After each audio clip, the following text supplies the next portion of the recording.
राम राम दोस्तों, मैं Sonu Sinha and welcome back to the channel Sonu Sinha originals. तो भैया आज के इस वीडियो को शुरू करने से पहले मैं आप लोगों को एक क्लिप दिखाना चाहता हूं। जब अयोध्या राम मंदिर का मसला सुप्रीम कोर्ट में चल रहा था, तब एक न्यूज चैनल पे संबित पात्रा और एक मौलवी के बीच में ये बहस छिड़ी थी कि ये फैसला किसके हक में आएगा। तो कॉन्वर्सेशन चल ही रहा था कि संबित पात्रा जी ने कुछ ऐसा जवाब दिया कि मौजूदा वक्त और हालात दोनों बदल गए। तो भैया आप लोगों से बस इतनी सी गुजारिश है कि इस वीडियो को लास्ट तक जरूर देखें। तो चलिए मुद्दे की बात करते हैं और इस वीडियो को स्टार्ट करते हैं। डॉक्टर संबित पात्रा साहब बहुत भाषण करते हैं आप लोग, एक सवाल का जवाब आप दे दीजिए। अगर फैसला हमारे हक में आया तो आप क्या करेंगे? नहीं आएगा ना। अगर फैसला हमारे हक में आया तो आप क्या करेंगे? नहीं आएगा। हाँ भैया, आज का मुद्दा बहुत ही गंभीर है क्योंकि आज हम जिस टॉपिक पर बात करने वाले हैं वो हमारे 135 करोड़ भारतीयों के इमोशन, भावनाएं और दिल से जुड़ी है। क्योंकि सुप्रीम कोर्ट का जब से ये अहम फैसला आया है कि मंदिर के ऊपर जो इतने सालों से विवाद चल रहा था उसे फाइनली खत्म कर दिया गया है और मंदिर को यूपी अयोध्या में ही बनाया जाएगा और 5 अगस्त 2020 में इसकी भूमि पूजन भी होनी है, जिसमें स्वयं मोदी जी भी शामिल रहेंगे। आज का ये वीडियो उन लोगों के लिए एक जोर का तमाचा है जिन्होंने अयोध्या में राम मंदिर के होने के अस्तित्व पर ही सवाल निशान उठाया था और अपने एड़ी से चोटी तक का सारा जोर लगा डाला, जिससे अयोध्या में राम मंदिर के बनने का 135 करोड़ भारतीयों का सपना धरा का धरा रह जाए। और प्रोग्राम के आगाज में दरिंदा मोदी की बात करनी पड़ रही है क्योंकि हालात ही ऐसे हैं। चारों तरफ से अपने पड़ोसियों को अपना दुश्मन बनाया हुआ है। हालात ही ऐसे हैं। लद्दाख के गहरे दलदल में फंस गई है भारतीय फौज। ना बंदूकों से गोलियां निकल रही हैं, मुंह से आवाज, मगर चीन ने बगैर किसी आसरे के बदमाशी करने वाले भारतीय दरिंदों को जहन्नुम तक का सफर तय करवा दिया है।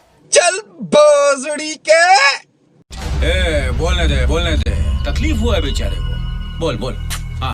इस वीडियो को देखकर मुझे एक बात समझ नहीं आती है कि ये पाकिस्तानी मीडिया कौन सा गांजा फूंक कर रिपोर्टिंग करती है। सिर्फ अपने चैनल के टीआरपी के लिए बिलो द बेल्ट जाकर अपनी नीच हरकतों से कभी बाज नहीं आती है। सिर्फ इंडिया के अगेंस्ट में प्रोपेगेंडा चलाकर कुछ बुद्धिजीवी अनपढ़ों को अपने स्टूडियो बुलाकर सिर्फ और सिर्फ हगना जानती है।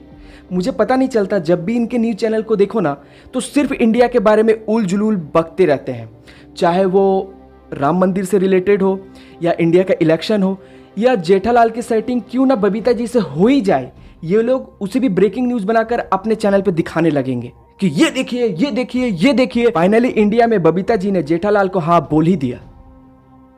भारतीय सुप्रीम कोर्ट की जानिब से भारतीय सुप्रीम कोर्ट के चीफ जस्टिस ये फैसला सुना रहे हैं कि मुसलमानों को अयोध्या में मुतबादिल जमीन दी जाएगी और हिंदुओं को मुतनाज़ जमीन मशरूत तौर पर दी जाएगी। और उनके मुल्क में आतंकवादियों की फैक्ट्री है, देश को धोखा देने वाली इमरान खान की सरकार है और अपने ही जनता को लूटने और मारने वाली बाजवा और बाजवा की फिसड्डी टीम है जो बॉर्डर पे सिर्फ सीज फायरिंग का उल्लंघन करना जानती है।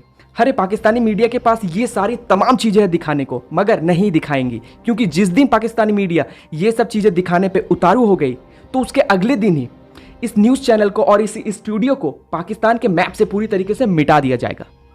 समझ रहे हो ना कौन करेगा?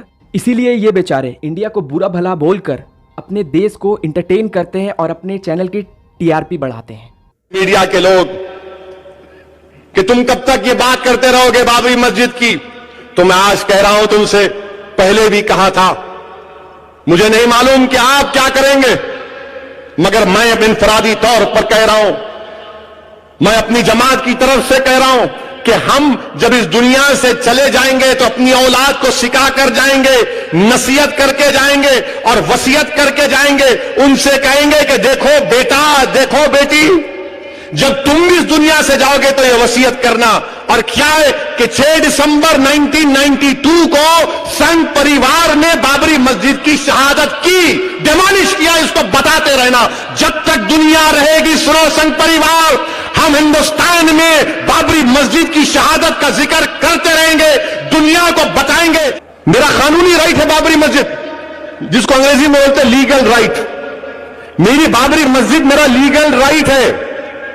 मैं जमीन के लिए नहीं लड़ रहा हूं, मैं मस्जिद के लिए लड़ रहा हूं। और ये रहे ओवैसी चाचा जो कभी संतुष्ट नहीं होते, जो सिर्फ जानते हैं अपने शब्दों से जहर उगलना और धर्म के नाम पे लोगों को बरगलाना, भड़काना और दिशाहीन करना।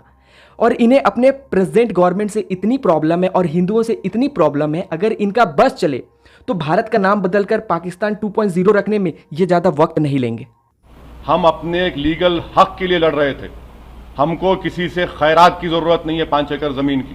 सर आपने ही कहा था कि पहले कि कोई भी फैसला है सुप्रीम कोर्ट का आपको मान्य होगा, तो फिर आज आप बात क्यों चेंज कर रहे हैं? मुझे क्या राइट नहीं है ये कहने का कि मैं सुप्रीम कोर्ट के फैसले को जो आया है उससे सेटिस्फाइड नहीं हूं। क्योंकि ओवैसी चाचा का नेचर हमेशा से एक डबल ढोल की टाइप्स रहा है। ये अपने हर इंटरव्यू में कुछ ऐसा जरूर बोल जाते हैं जिससे आपको बुरा लगना ही लगना है और बाद में चाचा को आप ब्लेम भी ना कर सको, क्योंकि चाचा घाव देने के साथ साथ मेडिसिन भी लेके घूमते हैं जो दूसरों को नहीं खुद के लिए रखते हैं। दूसरा चाहे घाव के दर्द से मरता ही क्यों ना रहे। मैं तो बच गया ना। हाँ मैं खाता हूं बीफ, क्या करते बताओ। मैं खाता हूं, खाता रहूंगा। पहले भी कहा फिर कह रहा हूं, मजे में कॉम्प्रोमाइज नहीं कर सकते। अकबरुद्दीन ओवैसी पर नफरत भड़काने के नाम पर कई मुकदमे दर्ज हैं। भड़काऊ भाषण देने पर उनकी गिरफ्तारी भी हो चुकी है, लेकिन अकबरुद्दीन है कि मानते नहीं। राजनीति में अकबरुद्दीन ओवैसी का वजूद भी सिर्फ ऐसे भाषणों के दम पर ही है। उन्हें ये पता नहीं कि उनके ये बोल समाज की समरसता में जहर घोलने का काम कर रहे हैं। और ये रहा ओवैसी चाचा का छोटा भाई। बड़ा भाई थोड़ा पढ़ा लिखा है, इसीलिए बोलने से पहले थोड़ा एहतियात बरतता है, मगर छोटा भाई चौथी में 5 बार फेल और जिंदगी में कुछ भी उखाड़ा ना पाने की वजह से इसने भी गंदी पॉलिटिक्स करने के लिए अपने बड़े भाई का दामन थाम लिया। इसकी जली कटी और धर्म विरोधी बातें सुनकर आपको इसके सामने KRK और एजाज खान जैसे लोग भी अच्छे लगेंगे, क्योंकि वो लोग कम से कम कितने भी बुरे हो अपने देश के बारे में कभी गलत नहीं बोलते हैं। और ये इंसान इतना घटिया और बेगरद है कि ये अपने देश के बारे में इतनी गंदी गंदी बातें बोलता है कि ये अपने औकात भूल जाता है कि मैं जिसके बारे में बोल रहा हूं मैं खुद उसी देश में रहता हूं। तो सोचो ये इंसान कितना घटिया हो सकता है। खैर आगे बढ़ते हैं, ज़्यादा बातें इसके बारे में करूंगा तो TRP के कारण ये और माथा पे चढ़ जाएगा। तो चलिए अब बात करते हैं राम मंदिर से रिलेटेड कुछ फैक्ट्स के बारे में। अब बहुत से मुस्लिम पक्ष के नेता और मौलवीगण हैं जिनका ये कहना है कि जो ज़मीन हमें सुप्रीम कोर्ट से मिली है, 5 एकड़ की जो ज़मीन हमें सुप्रीम कोर्ट से मिली है, उस पर मस्जिद नहीं बनाई जा सकती है क्योंकि वो दान में मिली हुई ज़मीन है। अरे भैया पता नहीं आप लोगों से ये किसने कह दिया, मगर एक बात बताओ मुझे कि बाबर ने जिस ज़मीन पर मस्जिद बनाया था, क्या वो ज़मीन बाबर की थी या उसने किसी से खरीदा था? नहीं पता ना। तो वहां पे राम जी का मंदिर था जिसे बाबर ने तोड़वा कर मस्जिद बनाया हुआ था।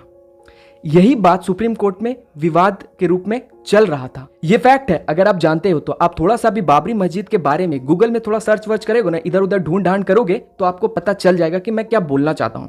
अरे भैया एक बात बताओ, अगर बाबर ने मंदिर को तोड़वाकर जिस जमीन पे मस्जिद बनवाया था वो आपके हिसाब से सही है? अरे नहीं, वो आपके हिसाब से सही है ये आप कहना चाह रहे हो, ठीक है, चलो मान लिया वो सही है। लेकिन सुप्रीम कोर्ट के हिसाब से आपको जो 5 एकड़ की जमीन दी जा रही है वो आपके हिसाब से गलत है। आप बोल रहे हो कि वो दान में दी गई जमीन है, उस पर मस्जिद नहीं बनाई जा सकती है।